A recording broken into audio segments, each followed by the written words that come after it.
Hello and welcome to HMTV digital. మొన్నటికి మొన్న new year day రోజున జపాన్ను తీవ్ర భూకంపం ఒకటి వణికించింది మనకు తెలుసు. అయితే చైనాలో ప్రకృతి సృష్టించింది ఒక ప్రళయం నిన్ననే. అక్కడి ప్రజల్ని ప్రాణభయానికి గురిచేసింది. గన్స్ ప్రావిన్స్లో భూకంపం కారణంగా చనిపోయిన వారి సంఖ్య 116కు చేరుకుంది. ఈ సంఖ్య ఇంకా పెరిగే అవకాశం ఉన్నట్టుగా కూడా అక్కడ సహాయక బృందాలు, చైనా అధికారులు వెల్లడిస్తున్నారు. భూకంప తీవ్రతతో కొన్ని భవనాలైతే పూర్తిగా నేలమట్టమైపోయాయి. మరికొన్ని అయితే పాక్షికంగా దెబ్బతిన్నట్లు బాధితులు చెబుతున్నారు. ఈ భూప్రకంపనతో చాలా నష్టం వాటిల్లింది. ఇక భూకంపం రావడంతో భయాందోళనకు గురైన ప్రజలు తమ ప్రాణాలను కాపాడుకునేందుకు వీధుల్లోకి పరుగులు తీశారు. ఇక ఉదయం నుంచి కూడా ప్రజలను రక్షించే పనులు ముమ్మరంగా సాగాయి. చైనాలోని గన్స్, కింగ్ హై సరిహద్దు ప్రాంతాల్లో మంగళవారం సంభవించిన భూకంపం కారణంగా 116 మంది మరణించారు, 400 మంది గాయపడ్డారని చైనా ప్రభుత్వ వార్తా సంస్థ జిన్హువా నివేదించింది. మృతుల సంఖ్య పెరుగుతుందని చెబుతున్నారు.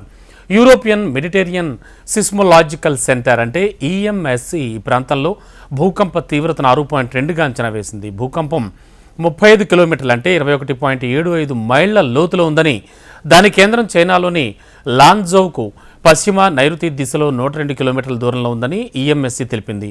జిన్హువా నివేదిక ప్రకారం China National Commission for Disaster Prevention and Mitigation and Relief మరియు Ministry of Emergency Management level 4 విపత్తు సహాయ అత్యవసర పరిస్థితిని సక్రియం చేశాయని చెప్పొచ్చు. జిన్హువా నివేదిక ప్రకారం China National Commission for Disaster prevention, అలాగే మిటిగేషన్ అండ్ రిలీఫ్, అలాగే మినిస్ట్రీ ఆఫ్ ఎమర్జెన్సీ మేనేజ్మెంట్ విపత్తు సహాయ పరిస్థితిని కూడా సమీక్షిస్తున్నాయి అండ్ అంతా సవ్యంగా జరిగేలా చూస్తున్నాయి.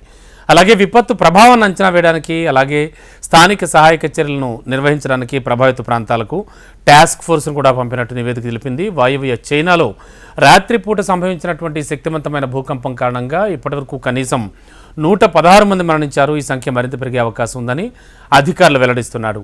ఇక సంభవించిన విషాద భూకంపం పరిస్థితులపై దేశ అధ్యక్షుడు జిన్పింగ్ సహాయక చర్యలను ముమ్మరం చేయాలంటూ కూడా కోరారు. విపత్తు ప్రభావాన్ని అంచనా వేయడానికి ఒక వర్కింగ్ గ్రూపును పంపి సహాయక మరియు విపరీతమైనటువంటి అక్కడ బాధపడుతున్న ప్రజలందరినీ ఖచ్చితంగా కాపాడాలని ఆయన కోరారు. ఇక పొరుగున ఉన్న క్వింగ్ హై ప్రావిన్స్లోని హైడాంగ్ నగరంలో కనీసం 11 మంది మరణించారు, 100 మందికి పైగా గాయపడ్డారు. ఈ భూకంపం కారణంగా కూలిపోయిన ఇళ్లతో పరిస్థితి చాలా అధ్వానంగా తయారైంది. భూకంపం తీవ్రత 6.2గా నమోదైనట్లు జిన్హువా అయితే వెల్లడించింది. కొన్ని గ్రామాల్లో విద్యుత్ అంతరాయం కూడా ఖచ్చితంగా నెలకొందని సోషల్ మీడియాలో వస్తున్న పోస్టులను బట్టి, అలాగే నెట్టింట వైరల్ అవుతున్న వీడియోలను బట్టి కూడా మనకు తెలుస్తోంది. ఏదేమైనా న్యూ ఇయర్స్ డే రోజున జపాన్, అలాగే ఆ తర్వాత నిన్న అంటే సెకండ్ రోజున చైనాను భూకంపం అయితే వణికించిందని చెప్పొచ్చు.